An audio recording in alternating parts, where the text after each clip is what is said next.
Bueno, la siguiente participación es de la doctora María Segovia, con micromundos en suelo, valor y potencial para enfrentar los retos agrícolas.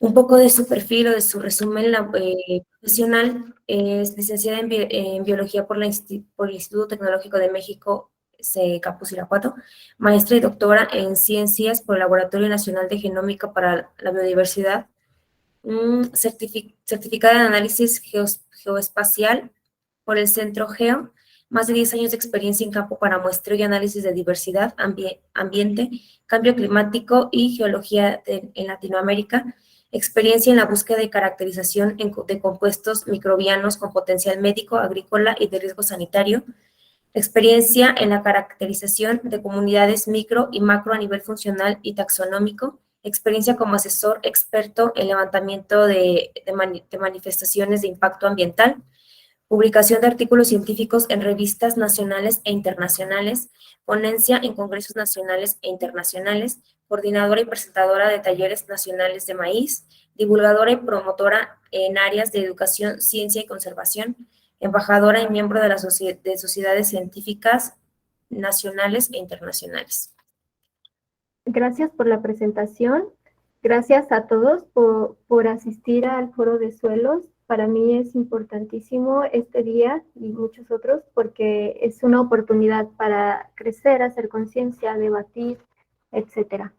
Y pues bueno, sin más preámbulo, me gustaría iniciar con la charla y que he titulado Micromundos en suelo, el valor y potencial para enfrentar los retos agrícolas. Me desarrollo en el departamento de Data Science y soy Genomics and Discovery.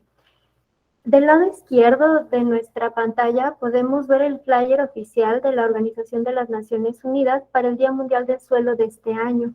La leyenda del flyer es "Los suelos, el origen de los alimentos".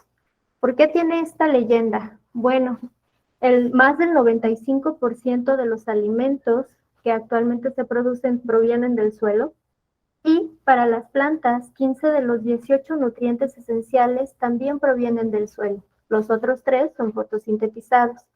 Sin embargo, más de un tercio de los suelos están degradados. De aquí surge la importancia de tener un Día Mundial del Suelo y además, ¿por qué entonces se dan estas cifras? ¿Por qué todo viene del suelo, todo lo que se necesita para que crezcan las plantas y por qué nos alimentamos de él? Bueno, en el suelo existen micromundos, como todos aquí podemos saber e imaginar. Esta es una imagen general de cómo se vería un micromundo en sus funciones primordiales, asociado a plantas en este caso. Los micromundos tienen funciones que impactan a la regulación climática, son responsables, por ejemplo, del secuestro de carbono atmosférico y también de la liberación, por ejemplo, de gases como el metano y también de CO2. Intervienen en el ciclado de nutrientes, como en el ciclo del nitrógeno, del cual conocemos bastante bien a Rhizobium. También son agentes de promoción del crecimiento vegetal y de tolerancia al estrés. Y también son agentes de control de diversas enfermedades causadas por microorganismos, por ejemplo, y por otros organismos que son considerados plagas, ¿no? Como aquellos herbívoros, etcétera. Finalmente, también están implicados en la degradación y bioacumulación y secuestro de agentes contaminantes en el suelo. Muy comúnmente están implicados los plásticos y otros derivados de hidrocarburos. Y vamos contextualizando los micromundos, ¿no? Todas estas funciones que se ven, al final realizadas por bacterias, hongos y otros, pues son células. En un estudio de 2018, se hizo una estimación de la biomasa en todo el mundo que es aportada por diferentes tipos de organismos. Del lado izquierdo vemos de todo el total, vemos que las plantas aportan la gran mayoría de la materia orgánica o que representan la gran mayoría de biomasa en el mundo con 450 gigatoneladas. Si seguimos observando esta imagen, podemos darnos cuenta que las bacterias también tienen un gran peso sobre el planeta, así como otros microorganismos como los hongos y las arqueas. Y además, podemos resaltar que de la imagen de la izquierda, la biomasa que aportan los animales es más pequeña en comparación con los microorganismos. Si hacemos un zoom a esta imagen de los animales que aportan 2 gigatoneladas, del lado derecho podemos ver cómo están distribuidos en los diferentes tipos de animales. En estrellas están marcados aquellos que tienen interacciones directas o más diversas con las plantas de forma directa, como los nemátodos, los anélidos y los artrópodos, y da la razón de que ellos también, dentro de todos los animales, aportan la mayor cantidad de biomasa. También podemos ver que en los océanos los peces pues, son los mayores, son los mayores aportadores de materia orgánica en el planeta. Y del lado derecho al fondo podemos ver cuánto aportan los humanos en el peso sobre la Tierra. Aportamos cerca de 0.06 gigatoneladas. Y si comparamos cuánto es el aporte de los humanos contra bacterias, plantas, inclusive arqueas, sería, si no lo supiéramos, sería difícil imaginar cómo es que algo que pesa tan poco y que representa tan poco en el planeta en cuestiones de materia orgánica puede tener un efecto tan grande en la vida de otros organismos y sobre todo en la vida de otros organismos que normalmente o que solemos usar para obtención de energía, alimentos, etcétera. Bueno, vamos a ver una vista general a cómo se ve este micromundo, ya que vimos la relevancia y vimos cómo está en el contexto de otros organismos. Del lado izquierdo vamos a ver una red de círculos. Cada pequeño círculo es una función que realiza un microorganismo que fue tomado de una pequeña muestra de suelo. ¿Cómo lo vamos a magnificar esto o cómo lo dimensionalizamos? Por ejemplo, estas funciones, estos círculos que les hablo, podemos igualarlos a los trabajos que realizamos las personas, aquellos empleos que son totalmente distintos. Aquí en la imagen podemos ver cerca de 10,000 trabajos distintos y la pregunta es, ¿cuántos empleos diferentes pueden existir en una ciudad, en un país, en el mundo? Y aparte de los empleos, está quiénes realizan esos empleos. En esta muestra de suelo pueden identificarse más de 15,000 especies distintas. Si lo comparamos con las estimaciones de cuántas especies de bacterias se cree que hay en el planeta, pues estamos lejísimos, ¿no? Se estiman entre 2.2 y 4.3 millones de especies solo de bacterias. Nosotros podemos detectar 15,000 de ellas en una muestra de suelo y además podemos pensar que existen en promedio 100 millones de bacterias y omicetos en esta muestra de suelo, o más bien por gramo de suelo. ¿Eso qué significa?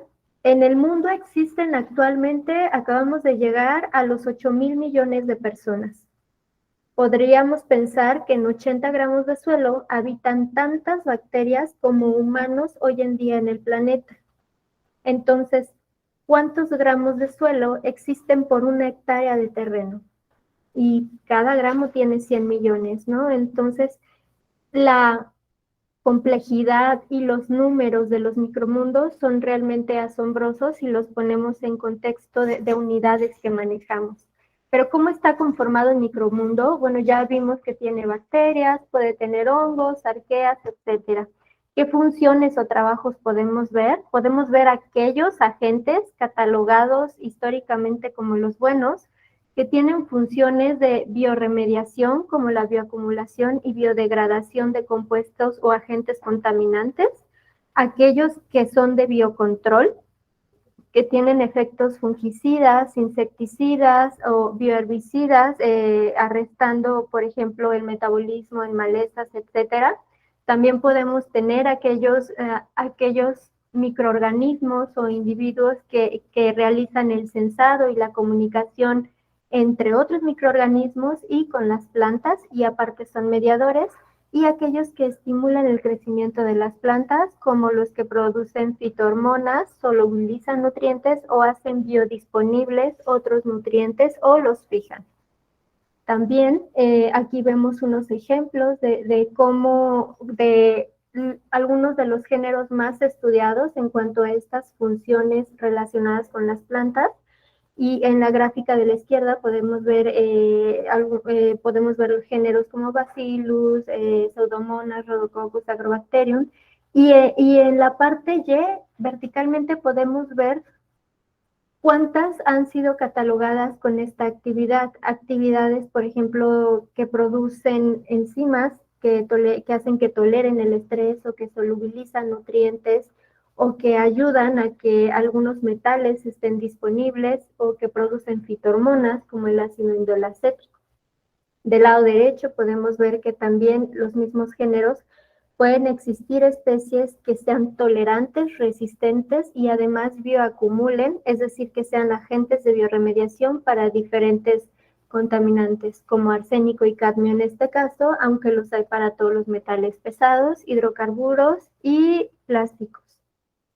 También tenemos los malos, catalogados así, de una manera simplista, como aquellos organismos que tienen interacciones negativas con las plantas, y podemos ver aquellos patógenos que se localizan y se compartimentalizan solo en la raíz, aquellos que pueden llegar a penetrar el sistema vascular de las plantas y no solo quedarse en la raíz, aquellos que son heredados, inclusive que se alojan en los frutos y semillas, y que eso significa que la siguiente generación de plantas también va a padecer la enfermedad por ese patógeno, y aquellos patógenos indirectos que con su sola presencia pueden inducir a, que crezcan las poblaciones o el aumento de otros patógenos, y entonces ellos sí atacan directamente a la planta o que pueden inhibir aquellos organismos antagonistas de patógenos. Un ejemplo de ellos, que ustedes conocerán más que yo, son aquellas enfermedades causadas por hongos. Esta es una tabla muy resumida de algunos cultivos y con algunos de los hongos más representativos en 2017. A grosso modo podemos ver que está presente Alternaria, Rhizoctonia, Sclerotium, Phytophthora, etcétera, y bueno, que los cultivos atacados pues, son papa, tomate, girasoles, caña, trigo. Del lado de las fotografías solo muestro estadios de severidad de fresas atacadas por botrytis, y del lado derecho pues les presento sintomatología causada por Clavibacter, que afecta a todos los tejidos y pues, normalmente cuando suele detectarse es tarde. Cuando está en fruto, se aloja también en la semilla y pues esta pasa a la siguiente generación. Finalmente están los agentes llamados, que llamé feos. ¿Por qué son feos? Porque a lo mejor no son patógenos tal cual de las plantas y tampoco pueden ser benéficos, pero están presentes en la comunidad y seguro tienen muchas funciones. ¿Pero cuál es la relevancia para esto? Bueno, estos agentes, estos microorganismos, todos están implicados en una carrera armamentista. ¿Qué significa? Que en la comunidad, en el suelo, un microorganismo ataca a otro y ese otro se defiende y lo ataca con algo más agresivo. Y entonces se cicla y se cicla y se cicla y cada vez generan compuestos más agresivos y cada vez se vuelven más resistentes. ¿Cuál es el problema con esto? Que muchos de estos organismos pueden llegar a alojarse en los tejidos de las plantas y podemos llegar a consumirlos nosotros o los animales de los que nos alimentamos. Y puede ser el caso de que se alojen en los sistemas digestivos e intestinales o que interactúen con otra forma de microbiota de humanos y animales de consumo humano, y entonces se adquieran estos microorganismos o estos genes de resistencia a esos compuestos normalmente llamados antibióticos. Por el otro lado, esta carrera armamentista puede darse también porque los suelos se vean contaminados con agentes químicos, porque se aplican en las plantas, porque son de uso veterinario para animales de granja o porque literalmente son compuestos vaciados a las aguas y llegan en algún momento al suelo. ¿Cómo llegan ahí? Bueno, Normalmente ahora existe un abuso de antibióticos. ¿Qué significa esto? Que las infecciones en humanos y en otros animales son tratadas con antibióticos. Los antibióticos van a combatir otros microorganismos, en este caso patógenos de humanos, si lo queremos ver así con un ejemplo. Imaginemos que nos enfermamos, tenemos una infección estomacal o de vías respiratorias, nos recetan un antibiótico, pero nuestro cuerpo no reacciona y nuestro cuerpo no responde al tratamiento porque lo más seguro es que tenemos alojados esa microbiota o genes de resistencia para ese antibiótico. Entonces, pues necesitamos un tratamiento más agresivo para curarnos y pues ahí inclusive en los humanos se puede llevar a cabo esta carrera armamentista. La siguiente infección va a ser más agresiva y así sucesivamente. En los organismos que consumimos, en los animales, por ejemplo, que consumimos, que también padecieron el mismo proceso que nosotros, pues también pueden ser otra fuente para que tengamos estos genes de resistencia. Entonces, esto se convierte en un problema de resistencia antimicrobiana y por el otro lado, también tenemos estos organismos que si bien no participan tanto en una carrera armamentista para generar resistencia, sí poseen cualidades de virulencia o cualidades de producción de toxinas que los vuelven patógenos directamente para los humanos, representando riesgos en la bioseguridad. Bueno, considerando esto, les presento una línea muy resumida de cómo es la resistencia a antibióticos. En los círculos de abajo pueden ver el año en el que se descubrieron ciertos tipos de antibióticos y en el círculo de arriba, cuándo es que se detectó la resistencia a ellos. Las primeras fueron las penicilinas, se descubrieron en el 28 y generaron resistencia a ellas en el 40. Solo tuvieron 12 años de efectividad para infecciones. Después siguieron las tetraciclinas, por ejemplo, y ellas duraron 5 años siendo efectivas. Después, en la tercera generación de antibióticos, pues hubo otra clase de antibióticos cada vez más fuertes, carbapenems, macrólidos, fluoroquinolonas, y ya se detectó desde hace más de 30 años resistencia a estos antibióticos. Ahora ya hay registro de que la cuarta generación de antibióticos, que son sumamente agresivos, también ya tienen resistencia registrada y esto nos va a llevar a justo lo que mencionaba Víctor. Para el 2050 se va a esperar que mucha gente muera al año solo porque ha generado resistencia a los antibióticos. Considerando esto, entonces nosotros estamos considerando la bioseguridad, es decir, que sean cepas no virulentas y no tóxicas para humanos y otros animales, y la resistencia a antibióticos en los organismos con los que trabajemos para tratar de mitigar este problema. Entonces, ahora las interacciones. Tenemos los buenos, los malos, los feos, y debe haber más clases. No son excluyentes. Muchos microorganismos tienen varios aspectos. Tienen un aspecto bueno, un aspecto malo, etcétera, etcétera. Y aparte están las interacciones entre ellos. Algunos normalmente interactúan un fitopatógeno y un agente de control, o ambos interactúan con un agente virulento, por ejemplo, etcétera. Este es un escenario teórico donde podríamos pensar que más o menos podríamos perfilar y diferenciar entre un tipo de microorganismos y otros. Sin embargo, la realidad podría ser así y puede que sea así, donde realmente muchos hacen de todo, y esto es porque los organismos se transfieren genes unos a otros entre especies y bueno, esto hace que el sobrelape de funciones sea más grande y nos sea más complejo determinar aquellas interacciones, determinar cuáles se perfilan para ser más benéficos que patógenos, etcétera. De los que interactúan entre sí y todos estos organismos producen compuestos especiales. Estos compuestos les van a dar las capacidades que tengan, y de ellos se conocen cerca de 35,000 compuestos. Sin embargo, se estiman cientos de miles de compuestos diferentes. ¿Y cómo explicamos esto con un ejemplo? Bueno, Notrofomonas se ha usado como bioinoculante, hay campos donde se usa como bioinoculante, se ha estudiado mucho desde hace mucho tiempo y sus propiedades como agentes de biocontrol promueven el crecimiento de las plantas, inducen patogénesis en plagas, sirven para bioremediación, tienen compuestos nuevos y además a veces hasta sirven para capturar nanopartículas de compuestos.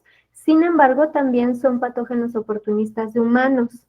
Aquí les muestro la lista de estenotrofomonas en todo su perfil, digámoslo así, positivo para la agricultura, desde 1866 hasta hoy en día, pasando por los 90, los 2000, los 80 y con todas las actividades ya descritas. Aquí, en esta diapositiva, podemos ver un perfil de resistencia a antibióticos que tiene unas tenotrofomonas.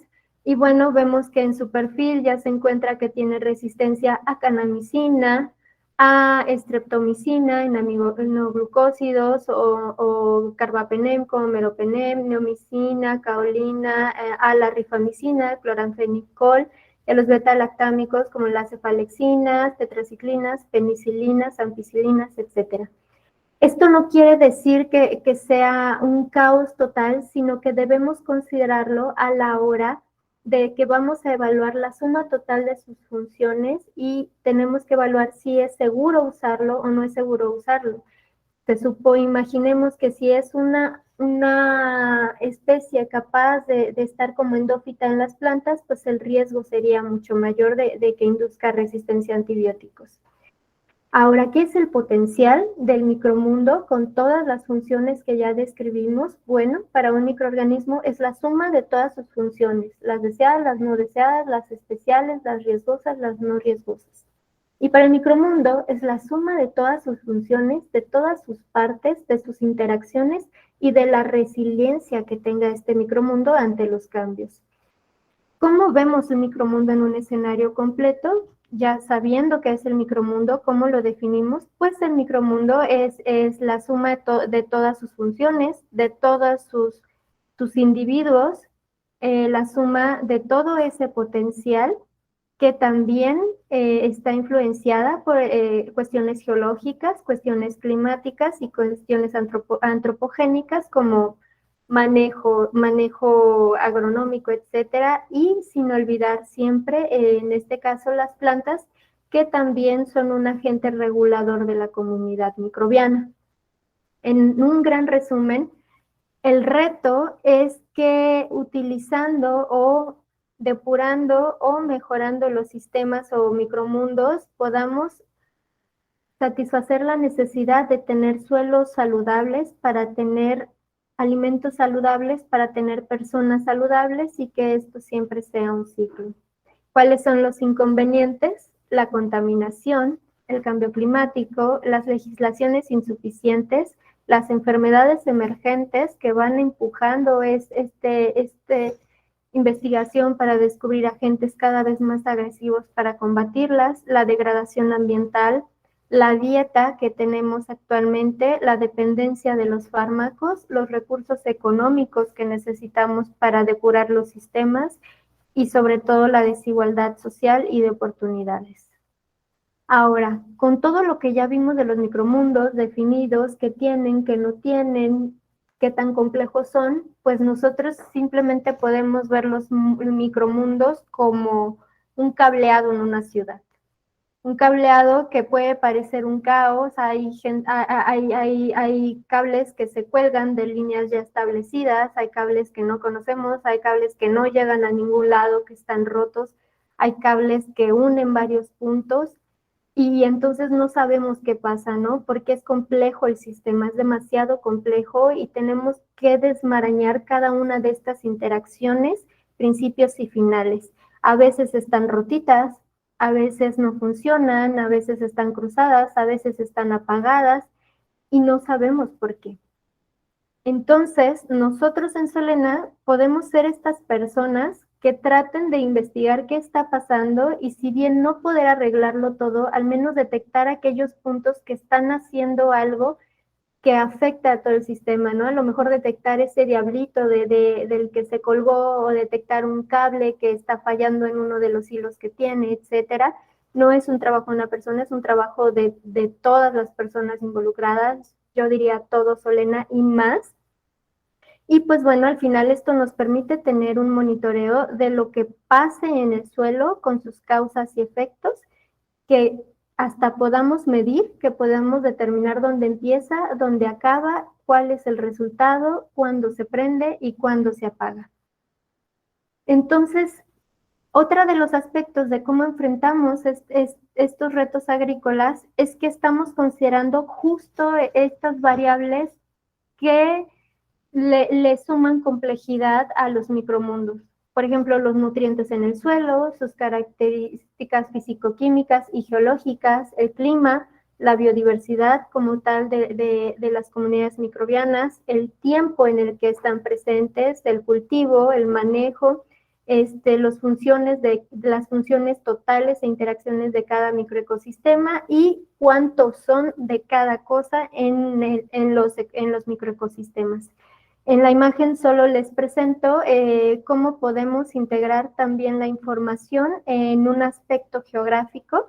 Este es un mapa muy sencillo que muestra el porcentaje de cobertura de cultivos para la República Mexicana, donde más blanco significa zonas que tienen más porcentaje de cultivos, y esto nos ayuda sobre todo a focalizar a dónde van los esfuerzos para mejorar los sistemas agrícolas. Entonces, todo lo que hacemos, todos los datos que juntamos, todo lo que conocemos, nos ayudan a diseñar estrategias que se complementan basadas en ciencia, en tecnología, en el trabajo de muchísimas personas de todas las áreas que estén orientadas hacia caracterizar estos micromundos tal que podamos inclusive cuantificar la abundancia de cada función. En este gráfico podemos ver funciones distintas y el grosor de cada uno de los departamentos, pues significa qué tan abundante es esa función en el microsistema. Al final estas funciones nos van a decir algo. También podemos las funciones construir este cableado, caracterizar el cableado y entonces detectar puntos donde tenemos que hacer ese arreglado o donde vemos que se están afectando ciertas funciones importantes, positivas o negativas para las comunidades microbianas. Al final, podemos definir el estatus de salud de las plantas con base a su comunidad microbiana, donde aquí este pequeño heatmap de manera muy simplista muestra todo el perfil de funciones que hay en una comunidad microbiana, donde podemos ver plantas enfermas, cómo se ve ese perfil funcional en plantas enfermas marcadas en flechas contra plantas que están sanas, y podemos determinar, hacer diagnosis así del estado de salud que pueden tener aquellas. El gran objetivo es tener sistemas que permitan que haya sustentabilidad, que haya una buena producción, que se beneficien aquellas interacciones positivas, que no merme tanto el ambiente y pues todo basado en los conocimientos que tengamos en un trabajo en equipo. En otras palabras, en resumen, esperamos que los suelos degradados pasen de estar degradados con sistemas que no están optimizados para la producción de alimentos sanos, nutritivos en sistemas sanos, a pasar a estrategias donde aquellos suelos donde se producen los alimentos estén optimizados, sean suelos sanos, sean suelos resilientes y la calidad de los alimentos sea mejor. Entonces, con esto yo quiero agradecer a todos por estar aquí, por escucharme, y también quiero agradecer al departamento donde me desarrollo de ciencia de datos, a todos los integrantes, ya casi somos como una pequeña familia, y también a todos, Solena, sobre todo por darme la oportunidad de desarrollarme profesionalmente y agradecida por todo lo que viene, y a todas las personas, cada una de las personas que trabajan en Solena aporta a lo que presenté y a muchísimo más. Y somos conscientes de ello, y pues bueno, les dejo mi contacto y pues muchísimas gracias.